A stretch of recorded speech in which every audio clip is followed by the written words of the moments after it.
Écoutez frère Branham. Parce qu'il pense que Dieu ne le voit pas. Non, dans ce coin ici, Dieu n'est pas là. Non, dans mon voyage ici, Dieu n'est pas là. L'homme fera n'importe quoi.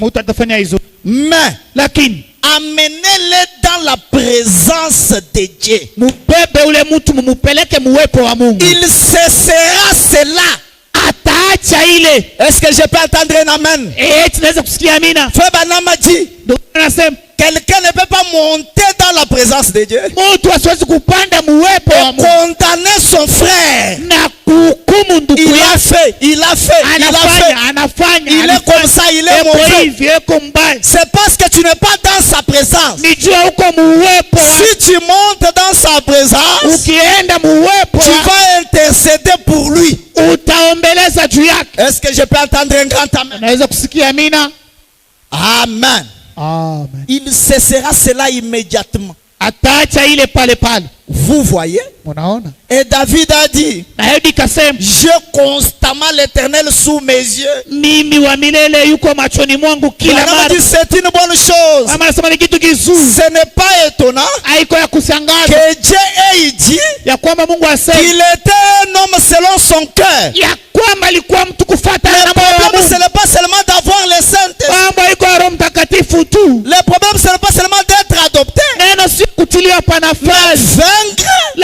C'est garder la vie. Est-ce que tu as gardé ton atmosphère? Est-ce que tu as gardé ton expérience? On verra ça. Il y a des gens dont les expériences sont déjà mortes, mes frères. J'ai une expérience il y a 20 ans, 10 ans. Mais une expérience qui ne brille plus. Mais ce dont nous avons besoin ce soir, c'est le feu du Saint-Esprit qui tuera les germes du péché. Et vous créera une nouvelle personne en vous. Est-ce que je peux entendre un amen? Amen. Amen. Au point 75. Écoutez maintenant. Église, je vous aime. Est-ce que vous savez que Frère Branham vous aime? Est-ce que vous savez que Frère Branham vous aime? Vous qui comprenez que Frère Branham vous aime, écoutez maintenant.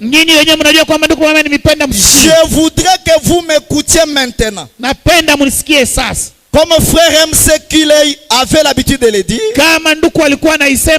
je veux dire quelque chose. Mettez toujours le Seigneur devant vous.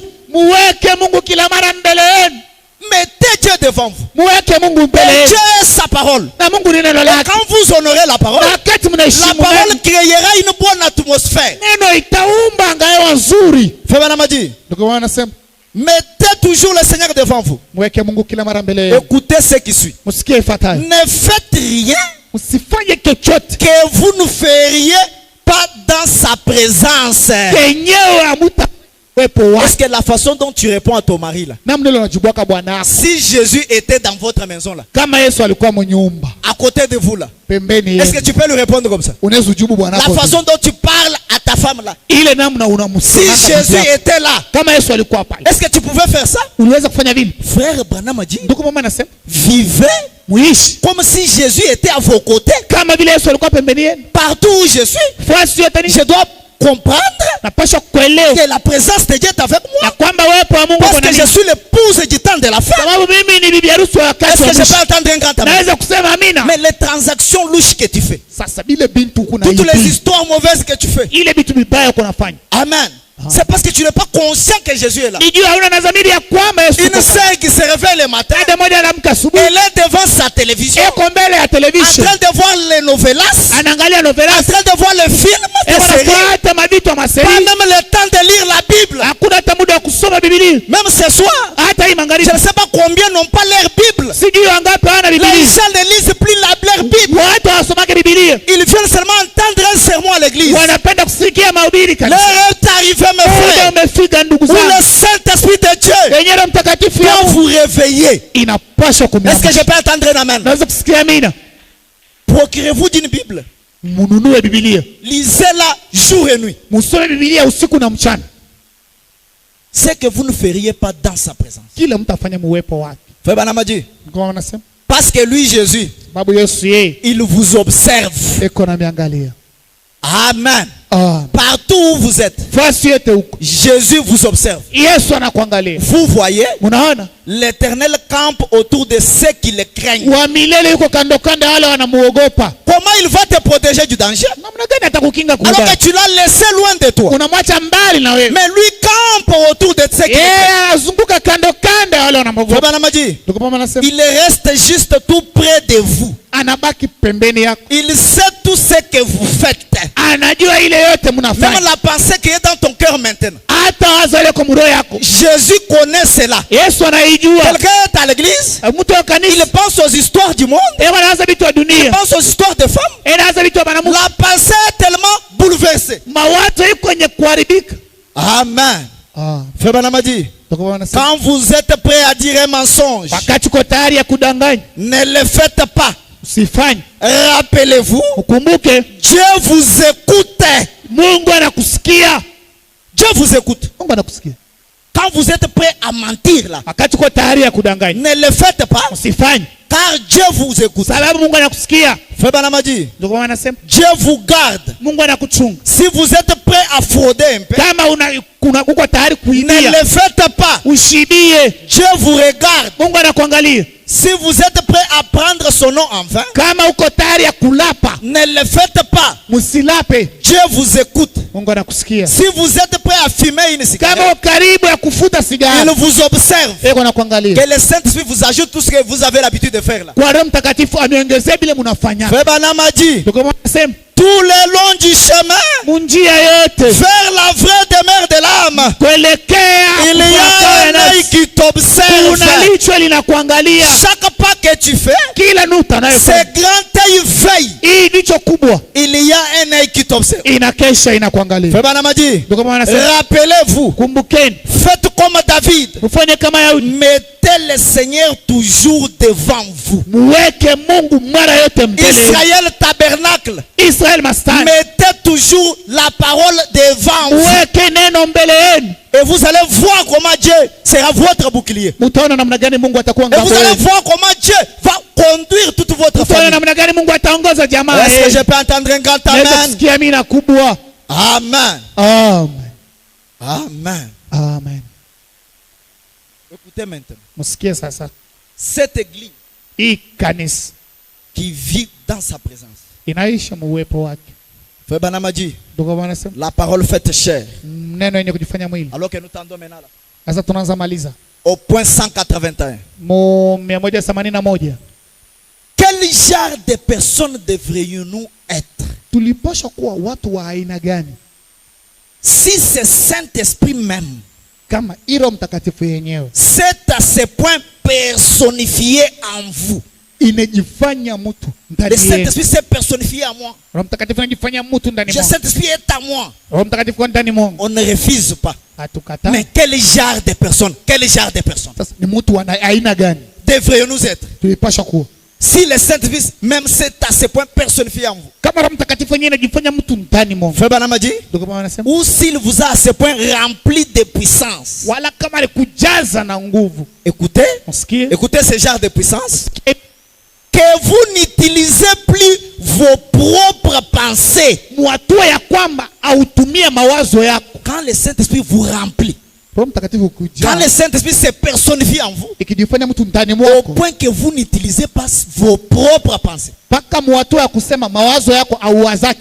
Vous utilisez toujours vos pensées. Un frère ou une sœur peut venir vous voir avec un problème qui l'agace, attendant à avoir une réponse positive ou une consolation. Vous utilisez toujours vos pensées. C'est parce que le Saint-Esprit n'est pas constamment devant vous. Vous utilisez vos sentiments. Vous utilisez vos émotions. Vous êtes toujours un homme charnel. Chaque fois que quelqu'un s'approche de vous, il trouve toujours un homme qui parle. Frère Banamadi, que vous n'utilisez plus votre propre esprit. Il y a les gens qui utilisent toujours leur esprit. Quand lui parle, vous sentez que c'est un homme, c'est une femme. Écoutez, Frère Branham. Que vous n'utilisez plus vos propres opinions. Non, moi je vois les choses comme ça. Moi je vois les choses comme ça. Mais comment Dieu lui voit les choses? Ça c'est toi, mais le Saint-Esprit. Comment le Saint-Esprit voit les choses encore? Mais l'église du Dieu vivant doit arriver à un stade où elle n'utilise pas sa propre pensée, son propre esprit, son propre opinion. C'est ça le message. C'est ça le message. C'est ça le message. Écoutez, Frère Branham. Mais que le Saint-Esprit vous a amené à un point où vos pensées et votre être sont l'Esprit de Dieu s'exprimant à travers de vous. Écoutez bien, Frère Branham. Quel genre d'église serions-nous? Je m'approche, frère. Je commence à parler avec frère. Je sens que ce n'est pas Aigle qui parle. C'est la divinité qui me parle. Pourquoi? Aigle a gardé la présence de Dieu autour de lui. Il a gardé une bonne atmosphère. Il a gardé la vie de la parole. C'est le genre d'église que nous voulons. Amen. Frère Branham a dit, quel genre de personnes serions-nous ce matin? Si c'est Branham Tabernacle, moi je dirais si Israël Tabernacle. Ce matin, moi je dis ce soir, était si rempli de la présence de Dieu. Et bien que vous n'utiliseriez même plus votre propre esprit. Vous regardez une sœur tellement remplie. Quand elle parle, ce sont les tonnerres. C'est l'esprit de Christ en elle. Eh bien, que vous n'utiliseriez même plus votre propre esprit. Vous n'utiliseriez même plus votre propre pensée. Que vous n'auriez même plus de choix qui vous soit propre, mais seriez simplement conduit par l'esprit. Tout ce que toi tu fais, tu es conduit par l'esprit. Aujourd'hui tu es cambiste, demain tu es motard, le lendemain tu es coiffeur, l'autre jour tu es tel. Tu ne connais pas ta position. Dieu ne t'a pas dit ce que tu dois faire parce que tu utilises ton esprit et tu n'es pas conduit par le Saint-Esprit. Les chrétiens d'autrefois, avant de faire un pas, ils s'attendaient au Seigneur. Est-ce que dans ta vie, dans tes affaires, tu es conduit par quoi? Demain je vais faire. Le premier mois je vais faire. Mais qu'est-ce que Dieu t'a dit de faire? C'est pourquoi ça ne réussit pas. Est-ce que je peux entendre un amen? Mais l'heure est venue ce soir où nous devons tous, les hommes et les femmes, nous réveiller et chercher cette atmosphère d'autrefois. L'atmosphère qui doit conduire nos vies. Même si j'ai un problème, même si je suis malade, même si je suis coincé, je tiens ferme dans sa parole. Parce que je sais que mon rédempteur est vivant. Et je sens cette atmosphère autour de moi. Montrez-moi cette église. Montrez-moi cette femme. Montrez-moi cet homme qui vit dans ce genre d'atmosphère. Je vous montrerai l'église qui est prête pour l'enlèvement. Est-ce que je peux entendre un amen? Montrez-moi cette église. Je vous montrerai l'âme qui peut être ravie par Christ à tout moment. Ce ne sont pas des personnes froides, indifférentes, parlant n'importe quoi à la longueur de la journée. L'heure est venue, mes frères, où le Dieu de la Bible doit être une réalité. Amen. Frère Branham dit, ceux qui sont fils de Dieu sont conduits par l'Esprit de Dieu. Écoutez ce qui me dérange. Ensuite, quand l'élément humain, alléluia, Amen, quand l'élément humain, tu es toujours un humain. Toujours un humain. Tu as échoué. C'est parce que tu es toujours humain. Quand cet élément humain là disparaît et que l'esprit de Dieu comble ces vides, alors que vous vous êtes vidé, Branham crie lui-même Amen. Alors cessera le moment où l'église, dans la puissance de la résurrection du Seigneur Jésus-Christ, marchera sur ses pas dans sa puissance. Écoutez bien ce qui suit. Dans ses pensées, dans son être, dans ses actions. Branham dit, voyez-vous ce que je vais dire. L'assemblée dit Amen. Écoutez maintenant très bien. Vos pensées.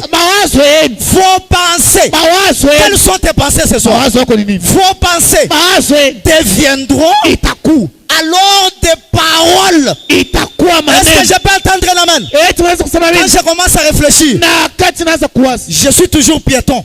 J'ai besoin d'une voiture.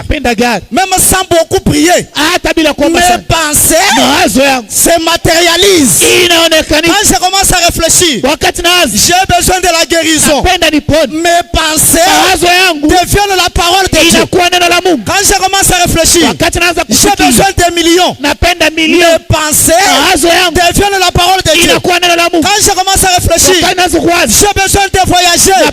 Mes pensées deviennent la parole de Dieu. Est-ce que je peux attendre un amen? C'est ça l'église du message.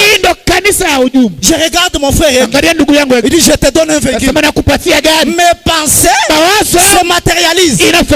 Fais Banama dit, se matérialiseront. Écoutez ce qui suit. C'est quand l'église, dans sa puissance, je crois que c'est en route que lorsque l'église sera si enveloppée en Christ, le Saint-Esprit, que le genre humain sera si dépouillé qu'ils ne se verront plus eux-mêmes, qu'ils n'auront plus d'autres désirs que de servir Dieu. Et leur pensée avance. Ils refusent les choses du monde. Ils n'avancent que dans l'esprit. Ne vivent que dans l'esprit. N'agissent que dans l'esprit. Ne marchent que dans l'esprit. Accomplissant ainsi la loi de Christ. Écoutez ce qui suit. Alors, l'amour de Christ dans le cœur humain, agissant dans le Saint-Esprit. Alléluia. Alléluia. Feu Banam est venu pour nous faire arriver à ce stade où quand je regarde quelqu'un comme ça, Amen. Quand je lui dis une parole, cette parole se matérialise. Mais le problème, monter, quitter la basse-cour, respecter chaque parole, honorer chaque commandement, créer l'atmosphère dans votre maison, créer l'atmosphère là où vous êtes, parler chaque fois de Dieu, parler du message, et quelque chose va se créer autour de vous. Quand quelqu'un viendra dans cet état, la sœur vient, le frère vient avec une portion du feu. Nous formons ensemble la grande colonne de feu. Est-ce que l'église est avec moi? Est-ce que l'église est avec moi? L'heure est arrivée où ta pensée qui est dominée par les choses du monde doit être ôtée pour que la pensée de Christ prenne place en toi. Cet élément humain tellement fait tel a dit, tel a fait, tel a dit. Tu regardes aux gens parce que tu es encore humain. Mais quand tu seras dépouillé de cet élément humain, tu seras un homme double. Est-ce que quelqu'un dit amen à ça? C'est là où je veux que l'église arrive. Je vous invite, Israël Tabernacle, à venir à la parole de Dieu. Aimer Dieu de toute ta pensée. Aimer Dieu de tout ton cœur. Aimer Dieu de toute ton âme. Aimer Dieu avec tout ton esprit. Aimer Dieu dans toute ta vie. Mettre la parole de Dieu en premier. Vivre dans une atmosphère. Et le message sera une flamme du cœur pour toi. Nous devons être les images de Jésus-Christ. Pas seulement porter une image comme je l'ai porté, mais que nous-mêmes soyons l'image de Christ. C'est là où je vous invite ce soir. Alors que nous tendons à la fin, je vous raconte une petite histoire. Un jour, parce que nous voyons bientôt là, ça peut être la disparition de l'Église. Bientôt là, même toi-même tu peux rentrer à la maison. Parce que chacun ne connaît pas quand sera sa fin. Nous ne connaissons pas quand les roues de la vie mortelle peuvent s'arrêter. Et Christ doit se choisir une épouse qui est vraiment amoureuse de lui, qui s'est consacrée jour et nuit pour la cause de la parole. Je vais raconte une histoire alors que je clôture déjà mon message. Il y avait un fils d'un grand patron quelque part qui a quitté Chicago et il est parti pour se choisir une femme dans un autre contrée. Arrivé là-bas, on lui a présenté toutes sortes de jeunes filles maquillées ainsi de suite. Mais lui n'a pas aimé ce genre de filles. Il s'est dit, ces genres de filles, je les ai laissées à Chicago. S'il fallait me choisir ces filles maquillées, bien habillées, je pouvais les avoir à Chicago. Mais moi, je suis venu chercher un caractère. Et Fabana m'a dit, pendant qu'il quittait cette fête-là, il a vu quelque part une jeune fille, pieds nus, avec une robe sale, avec de l'eau dans une assiette, pour aller verser quelque part. Et quand il regarde, commence à s'approcher, il dit, toi tu t'appelles qui? La fille cite les mêmes noms que les propriétaires de cette famille-là. La famille qui appartenait d'autres filles qui se maquillaient. Et l'homme lui dit, pourquoi toi tu es dans cet état? La fille dit, moi je suis orpheline de père et de mère. Je suis resté dans cet état. C'est moi qui fais tous les travaux de la maison. C'est moi qui fais la vaisselle et autres. L'homme regarde, il lui dit, je suis venu chercher un caractère. Et toi, je dois venir te prendre en mariage pour t'amener à Chicago. Et Fabana m'a dit, l'homme n'a pas regardé la parure extérieure. L'homme a regardé le caractère de cette femme. Elle était consacrée au travail pendant que les autres étaient dans les choses du monde. Et Fabana m'a dit, la femme a dit, non, laisse-moi nettoyer des assiettes pour toi. Moi je ne mérite pas être ta femme. Et Fabana m'a dit, c'est ça l'attitude de la véritable église. Elle se sent indigne. Elle se sent imméritée. Parce que le sang qui nous a sauvés, c'est le sang du Fils de Dieu. Nous ne méritions pas cela. Amen. Et Fabana m'a dit, la femme a dit, je ne mérite pas être ton épouse. Et l'homme est parti. Il est encore revenu. Il lui a dit, je reviendrai à l'autre époque, au temps du soir, pour te prendre en mariage, pour que là où je sois, vous y soyez. Et Fabana m'a dit, Jésus-Christ nous a fait une promesse qu'il reviendra nous prendre. Et nous devons être consacrés à son service. Fabana m'a dit, la femme est restée. Elle a commencé à travailler. Elle gagnait $1,75 par semaine. Avec cet argent, elle s'est acheté une robe de mariage. Et m'a dit, l'épouse, elle s'est elle-même préparée. Et chaque soir, cette femme regardez au mont du soleil couchant. Regardez au temps du soir. Elle se disait dans son cœur que mon mari viendra.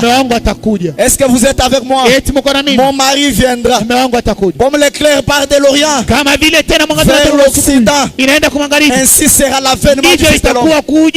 Elle était là regardant au temps du soir. Et les filles autres se moquaient d'elle. Mais elle continuait à travailler. Et quand l'homme est revenu, il lui a pris. Il lui a dit, chérie, j'avais laissé quelqu'un qui te surveillait. Toi, tu ne savais pas ça. Et Fabana m'a dit, c'est ce que Jésus a fait. Il nous a laissé quelqu'un qui nous surveille. Chaque pas que nous faisons, chaque mouvement que nous faisons, il y a un œil qui t'observe. Et Fabana m'a dit, cet homme-là, c'est le Saint-Esprit. C'est l'agent de Dieu qui surveille chaque mouvement. Amen. Et l'homme a pris cette femme. Il l'a pris à mariage. Ils sont partis à Chicago. Et Febana m'a dit, l'un de ces 4 matins, Jésus, le Fils de Dieu, reviendra prendre l'épouse. Même si toi tu es déjà dans les milléniums, sachez que tu quitteras cette terre. Et ton corps n'héritera pas les choses de Dieu. Tu es poussière, tu rentreras à la poussière. Ce soir, mes frères et sœurs, nous devons travailler avec crainte et tremblement. Être la véritable épouse de Christ. Être des créateurs d'atmosphère. Contrôler nos actions. Contrôler nos pensées. Contrôler notre vie. Contrôler notre environnement. L'église est rassemblée dans ces genres d'atmosphère. Ces paroles sont les paroles de Dieu. Alors que nous inclinons tous la tête, nous entonnons un cantique. Merci Seigneur.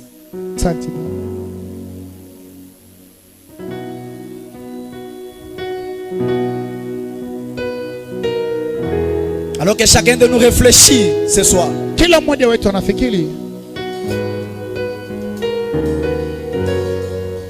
Quel genre d'épouse je suis? Combien de personnes j'ai déjà amené à Christ? À combien de gens j'ai déjà parlé du message? Suis-je réellement dans cette atmosphère? Mais ce soir je crois de tout mon cœur que le Saint-Esprit est encore présent. Il peut encore t'embrasser ce soir. Il peut encore communier avec toi. Il peut encore te faire monter dans les dimensions de Dieu. Cette dimension que tu as perdue, cette atmosphère que tu as perdue, c'est encore possible de le retrouver. C'est encore possible de retrouver cette atmosphère. La force dans les sangs, toi vêtu à voir la victoire. Oui, la force est merveilleuse dans les chantons. Il y a force, il y a force, force merveilleuse. Oui, dans les sangs, oui, dans les sangs de l'agneau. Sang de l'agneau, il y a force, force merveilleuse, force, oui, dans le sang précieux de l'agneau. Oui, toi vêtu être sans plus blanc que la neige. Oh oui, la force dans le sang. Il y a le sang de Jésus ce soir. La force capable de te purifier. essuie-t-il. Christ est ascendant du toit ce soir. Il fait entrer dans ton cœur. La force est merveilleuse dans le sang. Oui, il y a force. Il y a force. Oui, force. Oui, force merveilleuse. Merci Seigneur. Merci. Dans le sang. Oui, dans les sang. Le sang de l'agneau. Le sang de la croix. Force, force merveilleuse, force, oui, dans le sang précieux de l'agneau. Oui, toi, veux-tu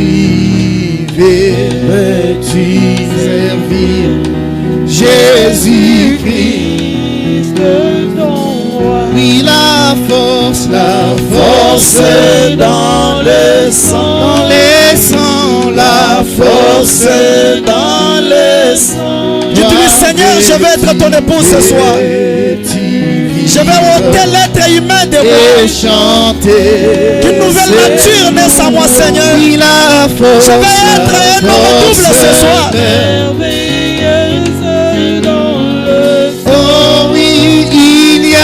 Force, il y a force, force merveilleuse, force, oui, dans le sang, oui, dans le sang de l'agneau, le sang de l'agneau, il y a force, oui, force, force merveilleuse, force, oui, dans le sang précieux de l'agneau.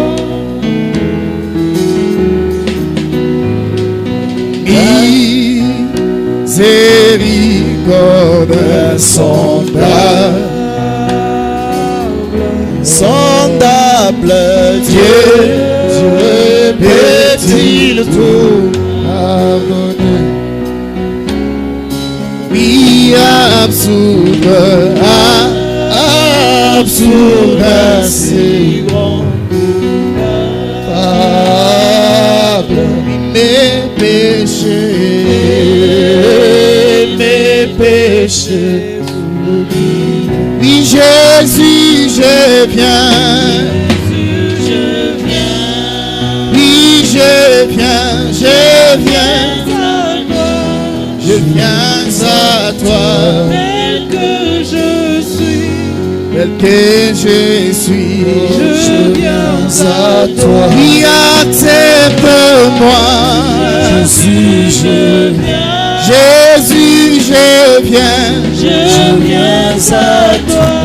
je viens à toi, tel que je suis, oui, prends-moi,